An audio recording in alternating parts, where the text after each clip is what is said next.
Hello student, मैं engineer SK गिरी और आज हम लोग पढ़ेंगे सदिश विश्लेषण का लेक्चर नंबर 6। और आज के क्लास में हम लोग पढ़ने जा रहे हैं सदिशों के जोड़ पर आधारित प्रश्न।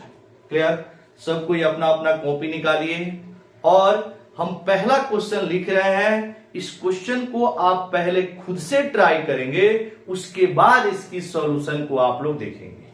क्लियर? चलिए स्टार्ट करते हैं आज का क्लास।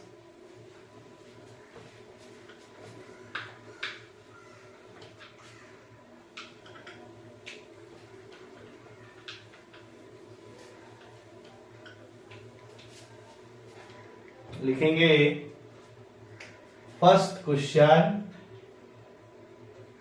दो सदिश जिसका परिमाण आपस में बराबर है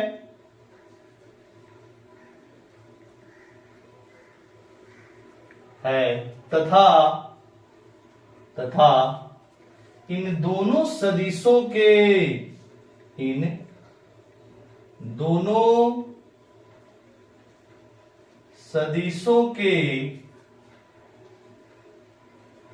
जोड़ का परिमाण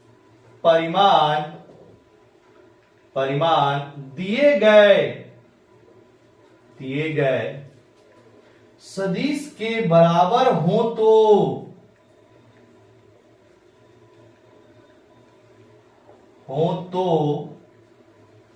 दोनों सदिशों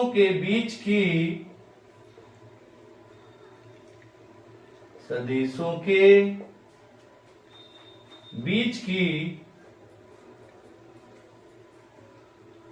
बीच का कोण ज्ञात करें। ये हम लोग का पहला क्वेश्चन। क्या दिया है? दो सदिश जिसका परिमाण आपस में बराबर है तथा इन दोनों सदिशों के जोड़ का परिमाण दिए गए सदिश के बराबर हो तो दोनों सदिशों के बीच का कोण ज्ञात करें। क्लियर? अब देखिएगा इस क्वेश्चन को हम लोग कैसे हल करते हैं। यहां लिखेंगे सॉल्यूशन। मान लीजिए हमारे पास दो सदिश है, एक का नाम ए है और दूसरे सदिश का नाम बी है। पहले सदिश का परिमाण यानी ए का अगर परिमाण हम x माने तो प्रश्न के अनुसार दूसरे सदिश का भी परिमाण x होना चाहिए, क्योंकि दोनों सदिशों का परिमाण आपस में बराबर है।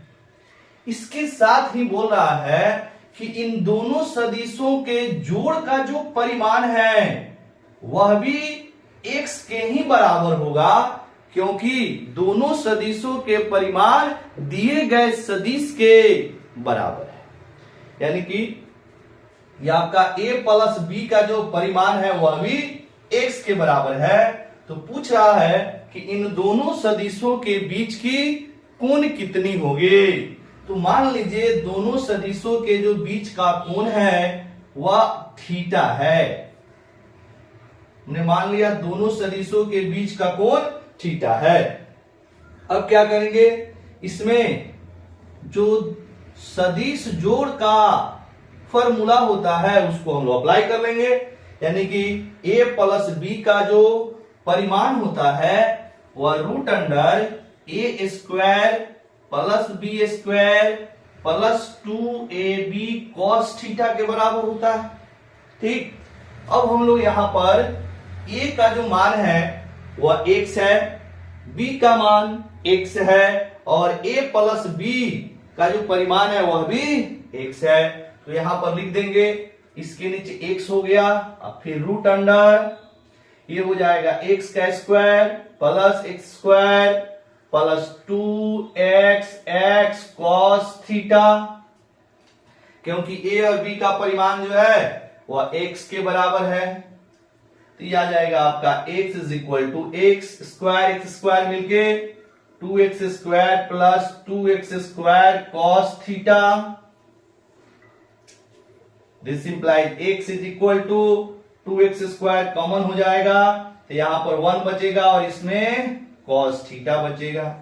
अब यहां पर 1 प्लस cos थीटा का फॉर्मूला अप्लाई करेंगे तो यह आ जाएगा 2x² और 1 प्लस cos थीटा का फॉर्मूला होता है 2 cos² थीटा बाई 2, यानी कि 1 प्लस cos थीटा का फॉर्मूला कितना होता है 2 cos² थीटा बाई 2, यहां पे लिख देंगे।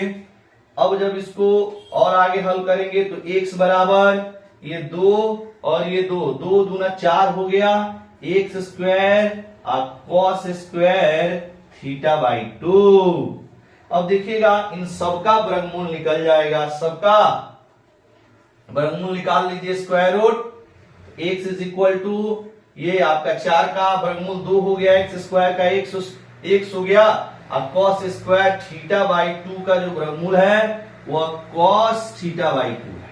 अब यहाँ पे देखेंगे x से x कटेगा, यहां पर ये 1 हो गया तो 1 बराबर 2 cos theta by 2, 2 cos theta by 2। अब यहां से अगर हम लोग cos थीटा बाई 2 ले तो ये आ जाएगा 1/2, क्योंकि ये 2 आगे इधर भाग हो चुका है तो ये 1/2 हो गया, यानी कि cos थीटा बाई 2 बराबर 1/2। अब 1/2 cos जो है वो 60 डिग्री पर देता है, 60 डिग्री पर, तो ये इसको लिख सकते हैं cos 60, यानी cos 60 बराबर 1/2 होता है। अब दोनों तरफ से cos क्या हो जाएगा, हट जाएगा, cos दोनों तरफ से हट जाएगा तो क्या होगा, देखिए यहां लिख रहे हैं, यानी थीटा बाई 2 बराबर 60 डिग्री, दिस इंप्लाइज थीटा बराबर 120 डिग्री। क्रॉस मल्टीप्लाई करेंगे तो कितना हो जाएगा 60 दूना 120।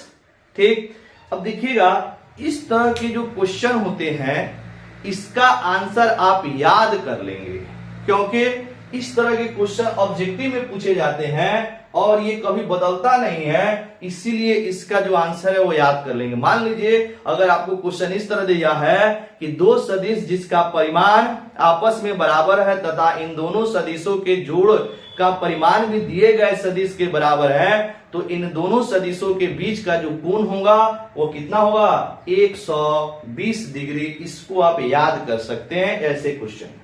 ठीक है, चलिए आप पॉज करके इसको नोट कीजिए। अब चलते हैं हम लोग सेकेंड क्वेश्चन पर, दूसरे क्वेश्चन की ओर। पॉज करके नोट कीजिएगा, हो गया। आइए यहां अब चलते हैं हम लोग दूसरे क्वेश्चन पर।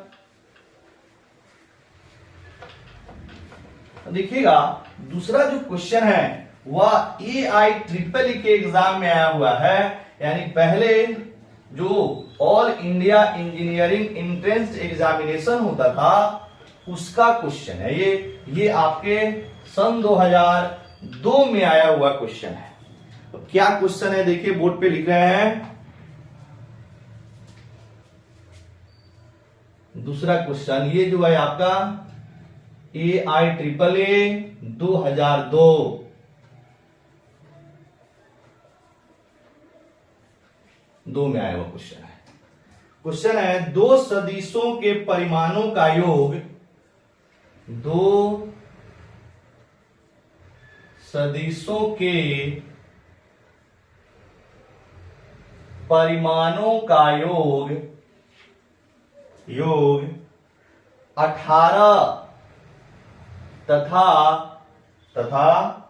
उनके योग का परिमाण तथा उनके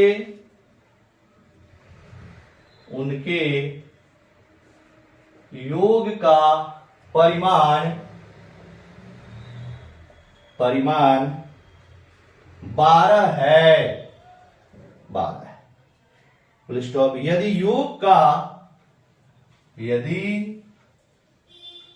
योग का परिणामी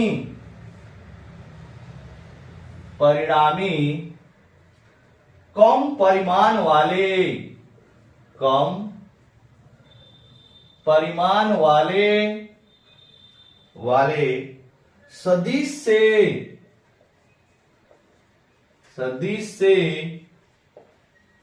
90 डिग्री कोण पर हो तो कोण पर हो तो दोनों सदिशों का हो तो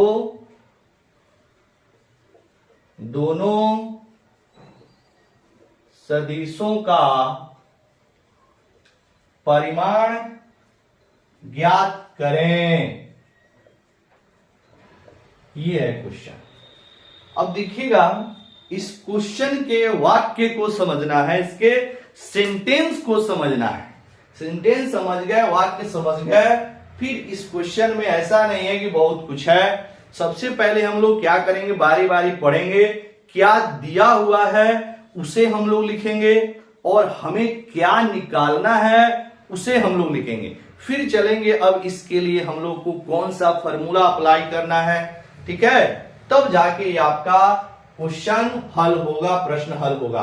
अब क्या है, दो सदिशों के परिमाणों का योग 18 तथा उनके योग का परिमाण 12 है। इसका मतलब समझिएगा, यहां पे लिखेंगे सॉल्यूशन। दो सदिश मान लीजिए, एक ए है और दूसरा सदिश बी है, तो दोनों सदिशों के जो परिमाण है, परिमाण का योग, यहां पर देखिएगा परिमाणों का योग का मतलब है सदिश ए का परिमाण और सदिश बी के परिमाण का योग, ये दिया हुआ है 18। इसको आप नॉर्मल तरीका से ऐसे भी लिख सकते हैं कि a प्लस बी बराबर 18। इसको ले लीजिएगा समीकरण नंबर 1। फिर आगे बढ़ते हैं, तथा उनके योग का परिमाण। अब उनके योग का परिमाण का मतलब है सदिश ए प्लस सदिश बी का परिमाण, ये दिया हुआ है 12। ठीक, इसके बाद यदि योग का परिणामी कम परिमाण वाले सदिश से 90 डिग्री कोण पर हो, मतलब ये हमें पता चल गया कि अब सदिश ए और सदिश बी जो है वह आपस में बराबर नहीं है, एक सदिश बड़ा है और दूसरा सदिश छोटा है। तो मान लीजिए यहां पर मान लेंगे, हमने मान लिया, माना सदिश ए जो है वह सदिश बी से बड़ा है, ठीक है। तो जो परिणामी सदिश यानी जो रिजल्टेंट वेक्टर है वह बी के साथ 90 डिग्री का कोण बना रहा है, क्योंकि बी कम आपका छोटा सदिश हो गया। तो इसको अगर हम लोग फिगर में देखें तो ये हो गया आपका बी और ये हो गया आपका सदिश ए, ठीक, और ये हो गया इन दोनों का रिजल्टेंट परिणामी सदिश आर। अब आर जो है वो बी के साथ जो कोण बनाता है उसको अल्फा बोलते हैं, मतलब परिणामी सदिश बी के साथ यानी सदिश बी के साथ जो कोण बनाता है उसको हम लोग अल्फा बोलते हैं, और अल्फा बराबर हो जाएगा यहां पर 90 डिग्री, ठीक है। अब ए और बी के बीच का कोण हमें नहीं पता है, तो हमने मान लिया कि सदिश ए और सदिश बी के बीच का कोण थीटा है, ठीक है। लेकिन जो आपका परिणामी सदिश है, रिजल्टेंट वेक्टर है, वो बी के साथ कितना कोण बना रहा है, वो 90 है, इसको हम लोग अल्फा से सूचित करते हैं। तो ये आपको दिया गया है और बोल रहा है कि चलिए आपको सदिश ए का परिमाण बताइए और सदिश बी का परिमाण बताइए, मतलब ए और बी हमें निकालना है। सिंपल तरीके से ए और बी हमें निकाल लेना है। अब इसके लिए हम लोग क्या करेंगे, सबसे पहले आप सदिश जोड़ वाला सूत्र अप्लाई कीजिए। तो यहां पर लिखेंगे सदिश ए प्लस सदिश बी का जो परिमाण होता है वो आपका हो गया सदिश root under A square plus B square plus 2ab cos theta. अब यहां से हम लोग इसके नीचे 12 लिख देंगे, क्योंकि सदिश ए प्लस सदिश बी का परिमाण 12 है। तो 12 बराबर क्या हो जाएगा, A square plus B square plus 2ab cos theta. इसको मान लीजिए समीकरण नंबर 2। अब देखिएगा यहां अल्फा का मान 90 डिग्री है, यानी कि हम लोग tan अल्फा का भी फॉर्मूला इसमें लगाएंगे, तब जाके कुछ ना कुछ वैल्यू मिलेगा हमें।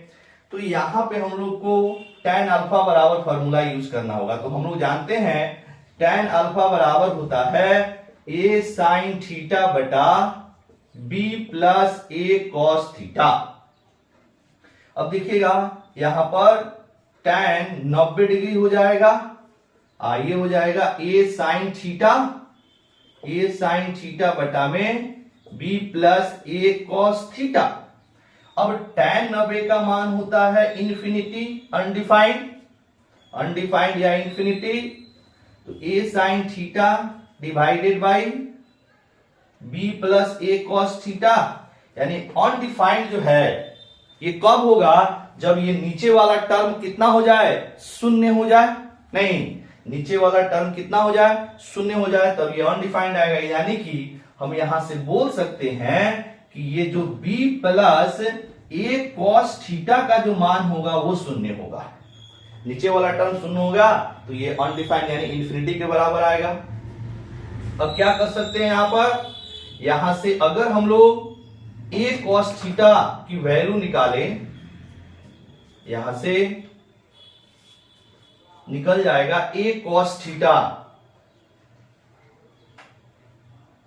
यहां पर क्या फॉर्मूला है, a sin theta divided by b plus a cos theta. अब यहां पे हम लोग को a cos थीटा अगर निकालें हम लोग, कितना हो जाएगा, a cos थीटा बराबर ये आ गया आपका b आ जाएगा। छोटा वेक्टर हम लोग किसको माने हैं, b को माने हैं, b के साथ जो कोण बना ये आ गया a cos थीटा बराबर माइनस b, सॉरी ये आ जाएगा माइनस b। अब हम लोग क्या करेंगे, इसका मान आप यहां पे रख दीजिए, मतलब a cos थीटा का मान आप समीकरण 2 में रख देंगे, तो कितना हो जाएगा, ये वैल्यू अब देखो यहां ला रहे हैं, समीकरण 2 में a cos थीटा का मान रखने पर तो ये आ जाएगा आपका 12 बराबर a square plus b square, आइए हो जाएगा प्लस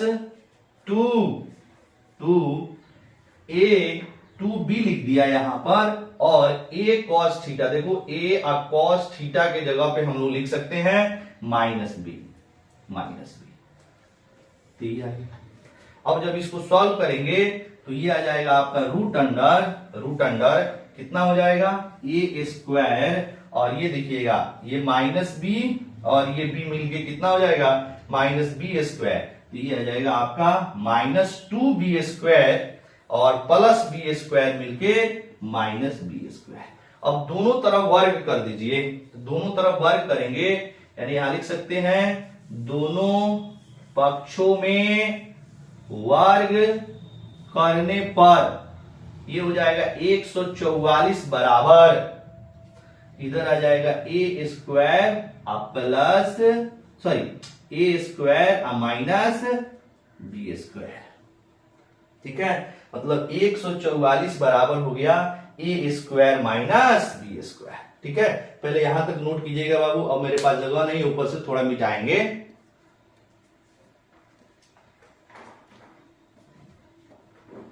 हुआ, चलिए अब देखिएगा, अब हम लोग के पास जो समीकरण 1 है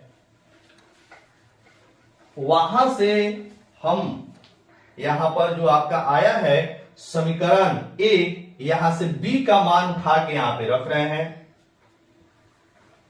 अब देखिए क्या आ रहा है,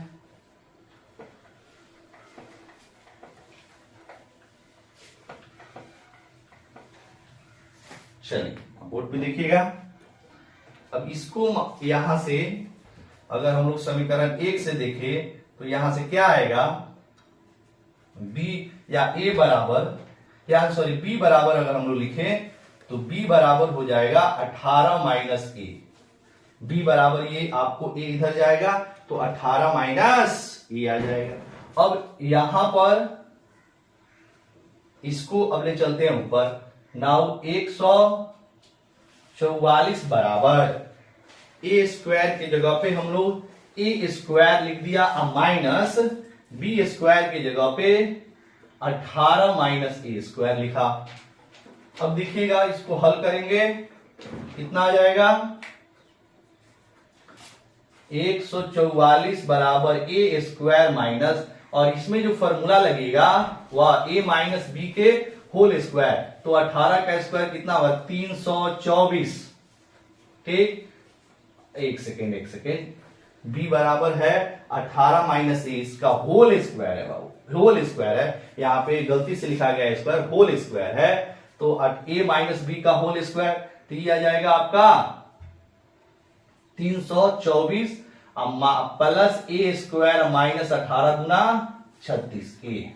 अब क्या करेंगे, माइनस से यहां से मल्टीप्लाई करेंगे, ब्रैकेट खुलेगा, 144 is equal to A square minus 324 minus A square minus minus plus 36a। अब देखिएगा ये ए स्क्वायर और ए स्क्वायर कटा, अब इस वैल्यू को इधर लाऊंगा तो कितना होगा, 36a is equal to 144 plus 324, तो ये आ जाएगा 36a बराबर, इसको जोड़िएगा कितना होगा, 4 4 8, ये 4 2 6 और 3 1 4 बराबर, अब a इज इक्वल टू कितना हो जाएगा, 468 डिवाइडेड बाय 36।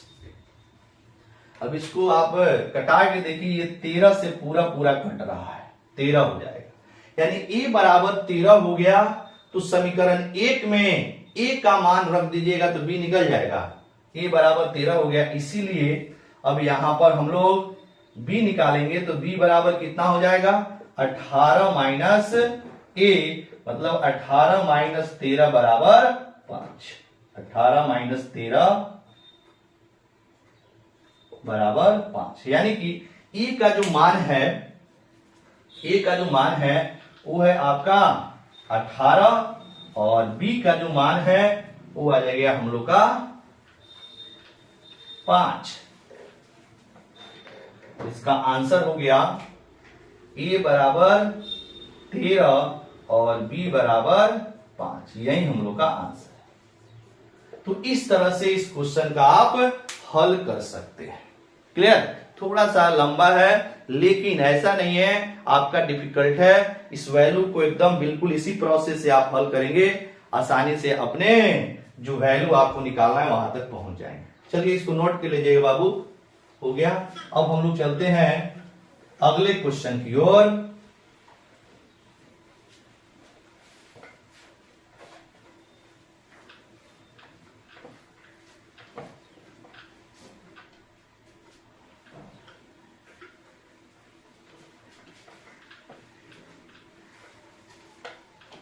चलिए लिखेंगे क्वेश्चन नंबर 3। अब क्वेश्चन नंबर 3 क्या है देखिएगा, बहुत ही आसान क्वेश्चन है। बोल रहा है कि यदि सदिश, यहां पर लिखा हुआ है यदि सदिश A बराबर B प्लस C, यदि सदिश A बराबर B प्लस C तथा ए स्क्वायर बराबर B square plus C square हो तो सदिश बी एवं सी के बीच का कोण ज्ञात करें। ये है क्वेश्चन देखिए बोर्ड पे लिखा हुआ है, इसको आप पॉज करके पहले खुद से ट्राई कीजिए, उसके बाद सॉल्यूशन को देखेंगे। दिया हुआ है सदिश A बराबर सदिश B प्लस C तथा सदिश A के परिमाण का स्क्वायर बराबर है सदिश B के परिमाण का स्क्वायर प्लस सदिश C के परिमाण के स्क्वायर के बराबर। तो पता करना है कि B और C के बीच का कोण क्या होगा। तो मान लीजिए कि B और C के बीच का जो कोण है वह आपका थीटा है। मान लीजिए इनके बीच का कोण कितना है, थीटा है। अब क्या करेंगे, यहां पर लिखेंगे जो प्रश्न के अनुसार दिया हुआ है कि यहां पर सदिश A बराबर है सदिश B प्लस सदिश C। अब क्या करेंगे, दोनों तरफ आप परिमाण ले लेंगे इनका। तो क्या बनेगा, यहां देखिएगा A का जो परिमाण होगा बराबर सदिश B प्लस C का परिमाण हो गया, दोनों तरफ परिमाण ले लिया। अब आप A का परिमाण A होता है बराबर इसका जो परिमाण है इसमें फॉर्मूला लग जाएगा, root under B square plus C square plus 2BC cos theta, नहीं इस तरफ। अब देखिएगा दोनों तरफ क्या किया हमने, वर्ग कर दिया। दोनों पक्षों में वर्ग करने पर, अब दोनों पक्षों में वर्ग करेंगे तो ये आ जाएगा ए स्क्वायर बराबर B square plus C square plus 2bc cos theta, क्योंकि स्क्वायर से अंडर रूट कैंसिल हो जाएगा, दोनों तरफ आप वर्ग करेंगे तो ठीक। अब फिर यहां पर देखिएगा b प्लस सी स्क्वायर की जगह पे आप यहां देखिएगा B square plus C square की जगह पे आप ए स्क्वायर लिख सकते हैं क्वेश्चन के अनुसार। तो यहां पे आप लिखेंगे A square is equal to B square plus C square की जगह पे ए स्क्वायर आप लिख सकते हैं, ये क्वेश्चन में दिया हुआ है, प्लस 2bc cos थीटा। अब क्या होगा, ये ए स्क्वायर को आप बाएं की ओर लाइए तो ये आ जाएगा A square minus A square बराबर 2bc cos थीटा। अब ये जीरो हो जाएगा, A square minus A square is equal to zero बराबर 2bc cos थीटा। अब यहां से अगर हम लोग cos थीटा निकाले तो 0/2bc बराबर 0, 0 कोई भी आपका फाइनाइट नंबर क्या देगा, 0 दे देगा। तो cos थीटा बराबर 0 आया, तो cos 0 किस कोण पे देता है, 90 डिग्री पर है, तो यहां पे आप लिख सकते हैं cos 90। अब यहां से आप आसानी से थीटा निकालेंगे तो थीटा का मान कितना आएगा, 90 डिग्री। मतलब बी और सी सदिश के बीच की जो कोण होगी वह आपका 90 डिग्री होगा, ठीक है। तो आज का क्लास अब हम लोग यहीं करेंगे स्टॉप, फिर मिलेंगे नेक्स्ट वीडियो में, तब तक आप लोग पढ़ाई करें। Very very thank you.